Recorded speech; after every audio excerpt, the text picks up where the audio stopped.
Ya mendengarkan tadi kita nggak habis pikir, nggak bisa masuk di nalar begitu ya. Bagaimana kemudian ada seorang yang terdekat dari korban bisa melakukan hal yang begitu sadis, bahkan juga dilakukan dalam kondisi sadar. Kita ingin membahas hal ini pemirsa bersama dengan narasumber kami sudah hadir di studio Apa Kabar Indonesia Malam. Kita akan berbincang bersama dengan Mas Luki selaku dengan kriminolog. Selamat malam Mas Luki Nur Haryanto. Malam Sehat? Mbak. Sehat alhamdulillah. Oke, nampaknya tapi nggak ngerti ya Mas, para pelaku ini apakah dalam kondisi sehat atau tidak begitu ya? Karena Ya, betul. begitu sadis, bahkan ini dilakukan oleh orang terdekat dari korban. Kita coba bedah satu persatu. Kita berangkat dari dua kasus yang ada tadi, yaitu kasus yang berada di wilayah Tangerang dan juga di wilayah Bantul. Tapi begini dulu, kalau Anda melihat dari dua kasus ini, nampaknya pendekatan pelaku dengan tindakan kejahatan ini berbeda ya Mas ya? Ya, dalam konteks pembunuhan mutilasi di kedua belah tempat ini memang kita bisa melihat dari atas ada dua aspek. Yang pertama, kejahatan yang terjadi di Tangerang itu bisa kita kategorikan sebagai defensive mutilation. Jadi saat kemudian akumulasi emosi yang tidak tertahankan lagi dan dia sudah melakukan tinggal bersama sudah cukup lama, dan kemudian ada interaksi sosial yang mungkin kita adanya kekerasan di sana, adanya kemudian ejekan-ejekan yang terdefinisikan bahwa itu bagian dari bagaimana kemudian dia melampiaskan secara babi buta, itu menjadi atribut dari defensive mutilation tersebut. Jadi mereka sudah melakukan persiapan-persiapan secara matang dan mereka sudah melakukan bagaimana kemudian untuk bisa menghilangkan barang buktinya. Yang kedua, jika di Bantul ini kita bisa kategorikan sebagai aggressive mutilation. Aggressive mutilation ini yang kemudian menjadi sangat berbahaya karena itu bisa menimpa siapa saja. Dalam konteks permasalahan yang bersifat sepele pun, terutama adalah bagaimana kemudian relasi percintaan yang bersifat toksik atau kemudian relasi kekeluargaan yang tidak kemudian bisa menemukan solusi yang cukup baik, maka aggressive mutilation adalah bagaimana kemudian mereka melampiaskan atas dasar hal-hal yang cenderung dalam tanda kutip itu sangat sepele. Kurang lebih demikian. Oke, jadi yang pertama memang nampaknya sudah direncanakan begitu ya, tapi yang kedua memang perilakunya terjadi karena agresif adanya stimulus agresi tadi. Oke, kalau begitu Mas, kita coba lihat yang di wilayah Tangerang terlebih dahulu. Kalau Anda tadi sampaikan ini memang sudah terencana, Anda melihatnya dari mana Mas? Ya, bagaimana kemudian pelaku ini ada rasa emosi yang sangat mendalam kepada korban, dan kemudian bagaimana dia sudah memberi peralatan dalam tanda kutip seperti itu, dan yang ketiga adalah dia sudah berupaya untuk menciptakan wahana atau kemudian sarana untuk bisa menghilangkan barang buktinya dari yang mulai dari tempat A kemudian dipindahkan ke tempat B sampai kemudian dia sudah menyiapkan freezer untuk bisa korban tidak ditemukan lagi. Yang keempat adalah dia melakukan tindakan-tindakan manipulatif. Saat kemudian pertama kali dia diinterogasi oleh kepolisian, dia tidak ingin mengakui. Yang kedua adalah dia berupaya untuk menjadikan apa yang sudah dia lakukan itu sebagai tindakan-tindakan yang publik seharusnya tidak diketahui secara umum. Oke, Anda melihat itu dilakukan secara sadar? Betul. Ya, memang ini menjadi salah satu hal yang sangat ironis ya. Saat kemudian hubungan yang bersifat sedarah seperti ini kemudian diakhiri dengan mutilasi, maka bisa kita lihat, bisa kita kategorikan bahwa ada kecenderungan pelaku-pelaku seperti ini mendekati arah-arah psikopat seperti itu. Karena mereka tidak lagi memiliki empati terhadap anggota keluarga. Empati ini bisa kita breakdown bagaimana kemudian mereka secara sadar itu tinggal kurang lebih setahun dengan korban yang sudah dimutilasi tersebut. Yang kedua adalah mereka akan berperilaku sangat manipulatif.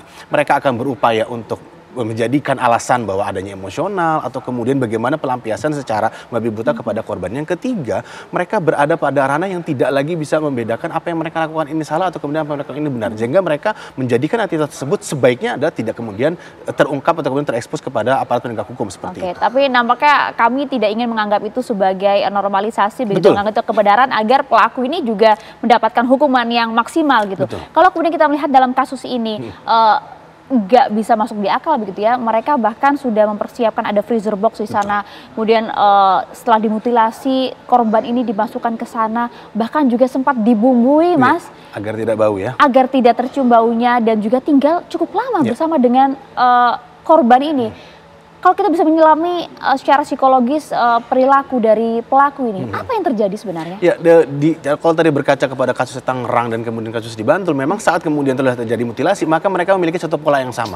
Polanya adalah bagaimana kemudian jasad dari korban ini tidak serta-merta diketahui oleh publik atau kemudian tidak mudah untuk diidentifikasi. Ini menjadi latar belakang kenapa seringkali pelaku yang memiliki rasa emosional dan kemudian memiliki ikatan emosional dengan korbannya, itu cenderung melakukan mutilasi karena didasari oleh amarah yang sangat menggebu menggebu-gebu. Jadi secara psikologis bagaimana kemudian mereka bisa tidak merasakan guilty ya, terutama ya saat kemudian mereka tinggal bersama. Ini bukan 1-2 hari loh Mas, sudah cukup 6 bulan. 6 bulan bahkan sampai setahun gitu kurang lebih ya.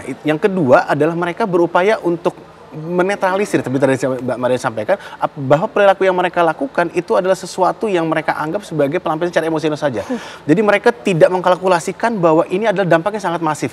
Bagaimana kemudian degradasi moral kita, yang berikutnya adalah jangan sampai kemudian ini menjadi salah satu tren dalam tanda kutip gitu ya, akan ditiru oleh pelaku-pelaku lanjutannya. Kalau dulu mungkin kita berbicara mengenai orang mutilasi dibawa ke koper, terus kemudian dipecah di berbagai di berbagai wilayah seperti itu. Nah sekarang adalah saat kemudian itu dalam tanda kutip gitu ya dilepas atau kemudian dibuang ke masyarakat luas, maka identifikasi terhadap korban itu akan lebih meningkat lagi. Akhirnya mereka lakukan adalah lebih baik mereka menyimpan mayat tersebut secara tertutup gitu agar mereka tidak diketahui sebagai pembunuhan mutilasi dari yang mereka lakukan. Dan tindakan sekali lagi ini bukan tindakan yang kemudian bisa dimaklumi dengan biasa saja gitu ya Mas. Tindakan mutilasi ini kalau Anda melihat kan butuh persiapan yang cukup panjang dan juga tidak bisa dilakukan begitu saja, harus menggunakan alat khusus dan juga prosesnya juga panjang. Anda melihat ini para pelaku ini melakukan ini pertama kali atau mereka berasal dari mana ya Mas, memiliki ide untuk seperti itu ya? Betul, untuk bisa melakukan tindakan sekeji ini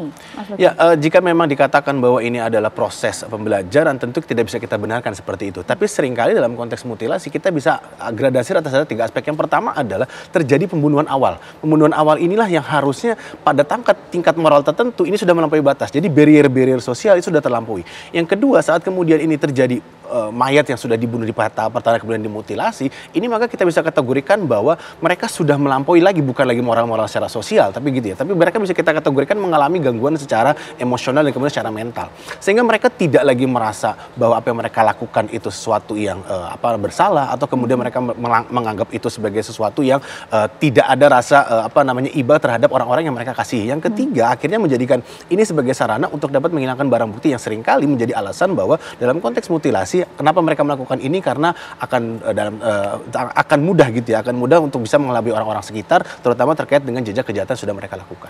Iya. Meskipun dilakukan oleh orang terdekat. Betul, ya ironisnya memang dalam konteks mutilasi ini adalah pelakunya seringkali 80% itu atau bahkan 90% bisa dikatakan itu adalah orang terdekat. Karena dalam studi kriminologi kita bisa katakan ada yang kategori dalam konteks spousal homicide. Jadi kejahatan-kejahatan yang seringkali dilakukan oleh pasangan atau bahkan oleh kerabat seperti itu.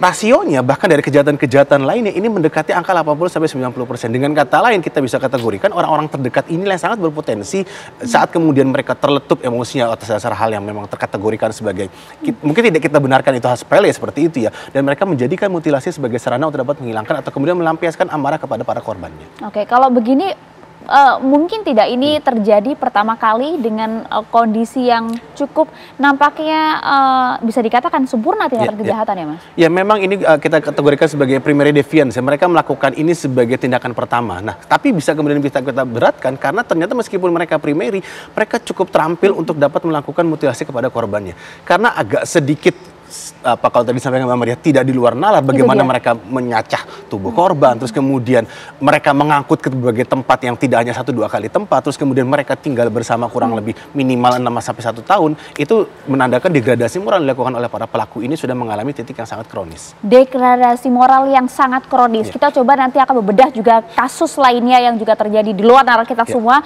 kasus yang terjadi, kasus mutilasi yang terjadi di wilayah Bantul, daerah istimewa Yogyakarta, dan akan bergabung pula bersama dengan kami nanti berbincang ada Humas dari Polres Bantul. Saat lagi kami akan hadir untuk Anda pemirsa.